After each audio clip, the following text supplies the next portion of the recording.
Hello everyone, Patricia again. Welcome to my channel. This is my Mystic in the Matrix series, and so today I'm going to start talking to you about aliens, because aliens seem to be a really big thing on the list right now with the disclosures coming out. We're seeing all kinds of things, AI on the internet, and some of it kind of pisses me off, to be honest.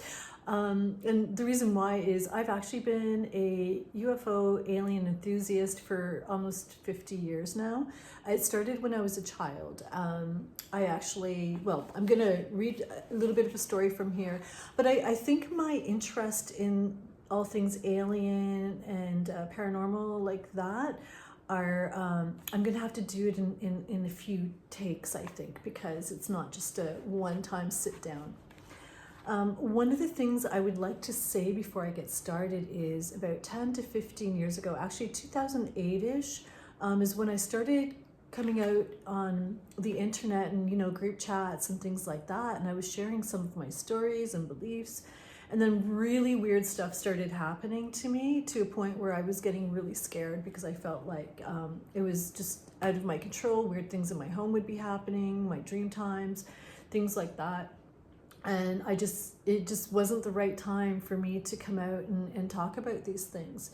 But now that so much has actually come to light about this reality we live in, I think it's okay. I think it's okay for me to talk about it. I mean, we know about the cults, we know about the darkness, we know about the light, we know about the aliens, we know about all that kind of thing.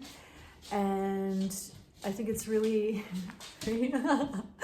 no, it's raining outside. We can't go out right now.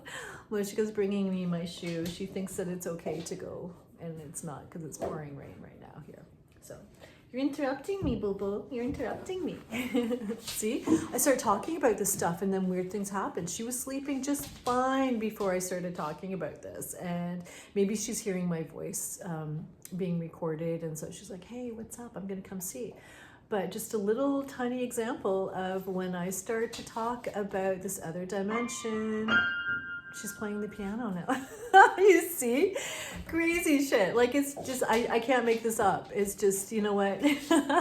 I'm not going to edit this at all. See? Hey, Moo. I'm not going to edit this.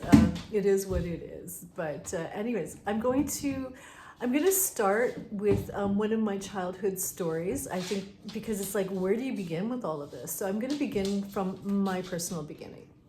And that is, it's in my book that I'm redoing. This is where it starts for me as a child, okay? So excuse all of that. Like I said, I guarantee you guys, I'm a very authentic person. I'm not doing the edits on here because that's just my way of making it be authentic, so there's no cut and pastes or anything like that. So yeah, Moo, she just had to show up.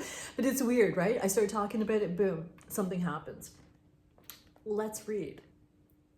One thing I have come to understand in my experiences during this lifetime is that the paranormal world and the supernatural world are pretty much one and the same.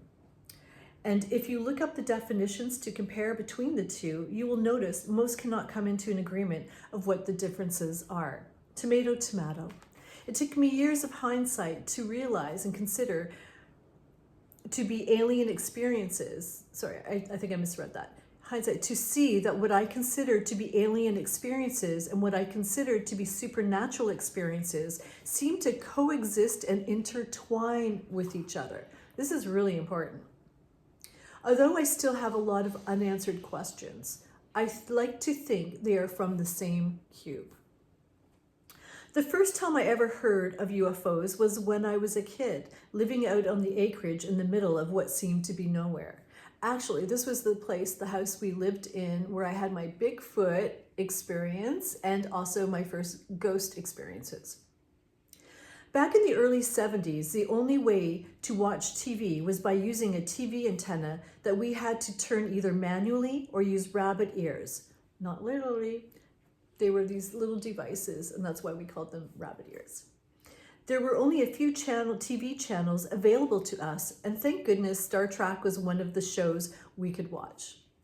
Of course, we understood it was fantasy, but boy, did it ever beg your mind to ask if there really was more out there.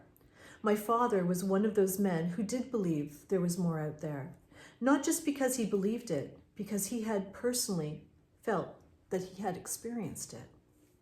My father used to talk about how he had had some very intense experiences pertaining to UFOs. One of his stories, I recall well, was when he was driving home late one night from work and was quite shocked by what he had encountered.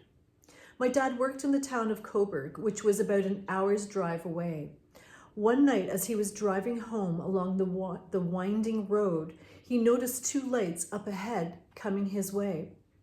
He said at first he never gave it much thought because the rolling hills blocked out their view at times, and it was normal for lights to get brighter the closer you became to their vehicle. But as the lights finally drew closer, they also seemed to increase in speed and were heading right towards him.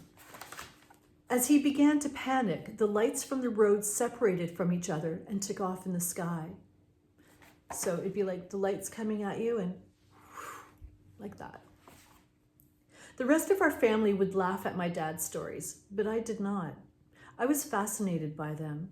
And then finally, one night, I personally had my own tiny glimpse into the world that would one day expand my earthly reality. The following story, called Stars That Dance, is a lovely piece from my childhood memories. Stars That Dance. The screen door, you have to excuse me, I have a bit of a throat right now, and I need to get some Ventolin as well. Just kind of waiting on that, so bear with me, I'm pushing through this. The screen door creaked open. My father stopped at the edge of the floor mat and leaned on the living room door frame. Hey, come on you guys. You gotta go see this. He rehearsed voice of authority, attempting to hide his excitement. My mother rolled her eyes and turned back to the TV. My brother shrugged his shoulders and continued to read his comic book. My father looked to me, an eyebrow raised above the thick framed glasses. He was greeted with a 7-year-old's grin of curiosity. It was amazing how dark the world became once the sun had gone down. The country house was free from the intrusion of exterior electricity. It didn't matter which way you looked. The silhouette of the trees were the only outlines in the horizon. My father and I sat on a bale of hay as he pointed to the stars. Look at that star up there to the left of the dipper. Now follow it straight down. Do you see it? The one that seems to flash a reddish glow every now and then? It's a UFO.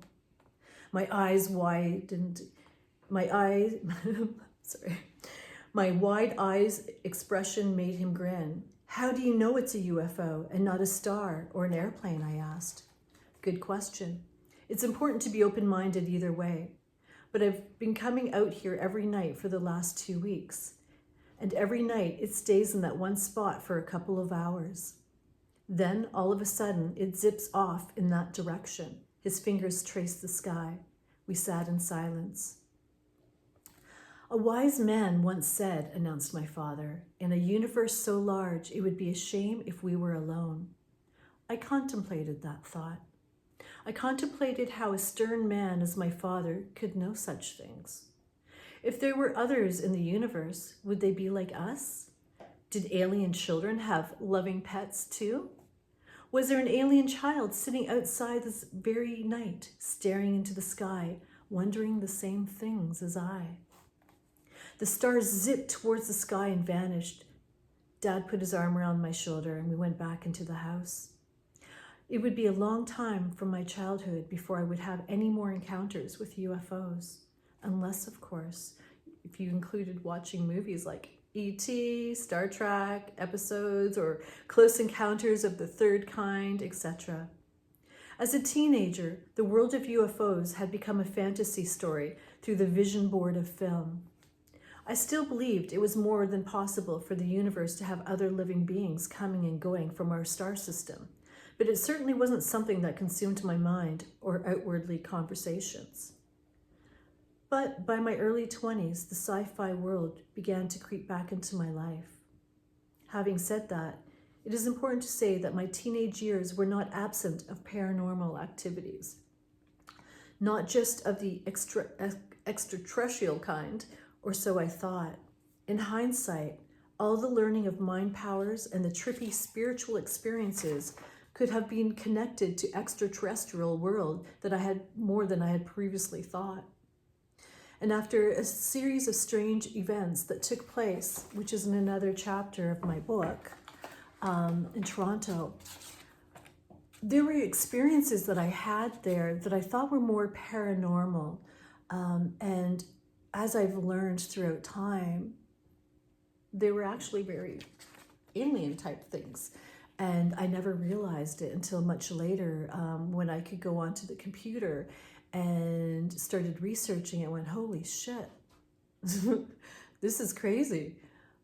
So yeah, that was my beginning of my mind being opened as a child.